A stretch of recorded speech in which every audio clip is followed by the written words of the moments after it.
सुस्वागतम्।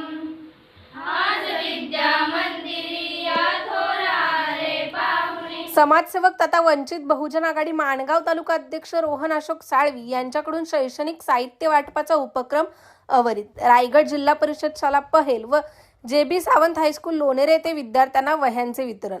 रोहन साळवे व मित्र परिवाराकडून शैक्षणिक क्षेत्रातील सतत अमूल्य योगदानाचे होत आहे जनतेकडून कौतुक। माणगाव तालुक्यातील प्रसिद्ध समाजसेवक तथा वंचित बहुजन आघाडी माणगाव तालुका अध्यक्ष रोहन अशोक साळवी यांच्या वतीने गरजू व होतकरू विद्यार्थ्यांसाठी शैक्षणिक साहित्य वाटपाचा उपक्रम सातत्याने राबवण्यात येत आहे।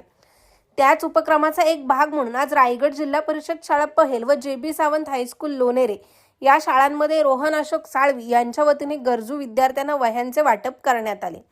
नवीन शैक्षणिक वर्षाच्या पार्श्वभूमीवर विद्यार्थ्यांना शिक्षणासाठी आवश्यक साहित्य उपलब्ध व्हावे आणि आर्थिक अडचणींमुळे कोणत्याही विद्यार्थ्यांचे शिक्षण थांबू नये या उद्देशाने हा उपक्रम राबवण्यात आला असून दोन्ही शाळेतील विद्यार्थी व शिक्षकांकडून या उपक्रमाचे स्वागत करत रोहन साळवी यांच्या सामाजिक बांधिलकीचे कौतुक करण्यात आले। यावेळी रोहन साळवी यांनी सांगितले की शिक्षण हीच खरी समाज परिवर्तनाची गुरुकिल्ली आहे। गरजू विद्यार्थ्यांना आवश्यक शैक्षणिक साहित्य उपलब्ध करून देणे हे आपले सामाजिक कर्तव्य असून भविष्यातील अशा समाजोपयोगी उपक्रमांना सातत्याने प्राधान्य दिले जाईल। याआधी जिल्हा परिषद शाळा उसरघर, उनेगाव तसेच माणगाव तालुक्यातील अनेक शालेय विद्यार्थ्यांना रोहन साळवी यांच्याकडून सतत शैक्षणिक साहित्य वाटप करण्याचे उपक्रम अवरित आहेत। सद्यस्थित अनेक मराठी शाळा बंद होत आहेत। मराठी माध्यमातून शिक्षण घेतलेल्या असंख्य विद्यार्थ्यांनी आज प्रशासन, न्यायव्यवस्था, विज्ञान, शिक्षण, उद्योग, साहित्य आणि विविध क्षेत्रात उच्च पदावर पोहोचून आपल्या कर्तृत्वाचा ठसा उमटवला आहे। मराठी ही आपल्या अस्मितेची, संस्कृतीची आणि ओळखीची भाषा आहे। त्यामुळे मराठी भाषेचे संवर्धन आणि जतन करणे ही प्रत्येकाची सामूहिक जबाबदारी आहे।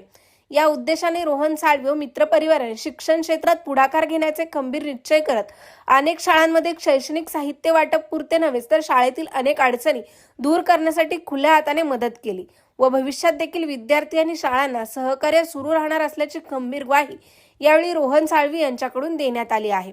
वह्या वाटप कार्यक्रमाच्या वेळी कार्यक्रमाचे प्रमुख अतिथी रोहन अशोक साळवी, त्यांचे मित्रपरिवार, सामाजिक कार्यकर्ते स्वप्नील साळवी, अनेक कृषी पुरस्कार प्राप्त रोहन वसंत साळवी, पुरार उपसरपंच धीरज पवार, प्रसिद्ध कॉर्नर वडापावचे मालक नरेश टेंबे, माजी लाखपाले उपसरपंच सुरेश पवार, व्यावसायिक विनू इंगवले, प्रेम साळवी, बबल बठाटे, पहेलीतील सर्व शिक्षक वर्ग तसेच लोणेरे जे.बी. सावंत हायस्कूलचे मुख्याध्यापक वसावे, शिक्षिका सोनगिरे मॅडम, शिक्षक गरड, करकरे, राहिलकर, टेंबे, खामगावकर, कासारे आणि शाळेतील असंख्य विद्यार्थी व कर्मचारी वृंद यावेळी उपस्थित होते।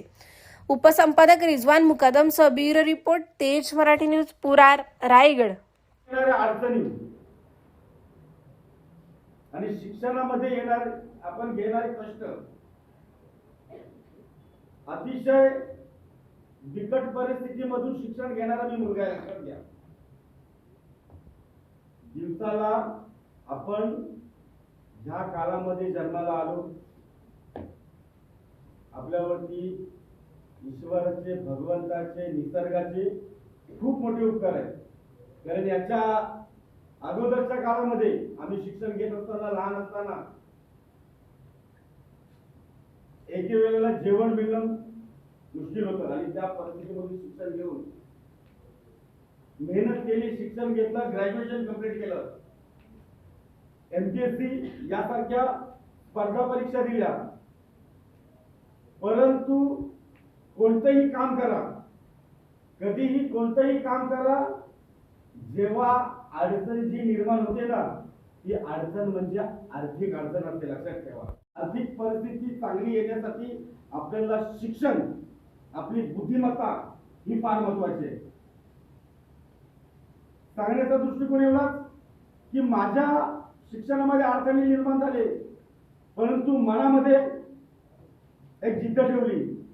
आज आमच्या जे.बी. सावंत हायस्कूल लोणेरे पन्हाळघर या विद्यालयामध्ये माणगाव तालुक्याचे उद्योजक रोहनजी साळवे आले आणि त्यांना भेटून आम्हाला खूप आनंद झाला आणि त्यांनी जे विद्यार्थ्यांना सहकार्य करायला पाहिजे, विद्यार्थ्यांची शैक्षणिक प्रगती व्हायला पाहिजे म्हणून आमच्या विद्यालयातील या मुलांना मोफत वह्या वाटप केलेले आहे। त्याबद्दलही त्यांची कृती, त्यांचं कार्य खरंच कौतुकास्पद आहे आणि आमचं हे विद्यालय ग्रामीण भागातलं आहे.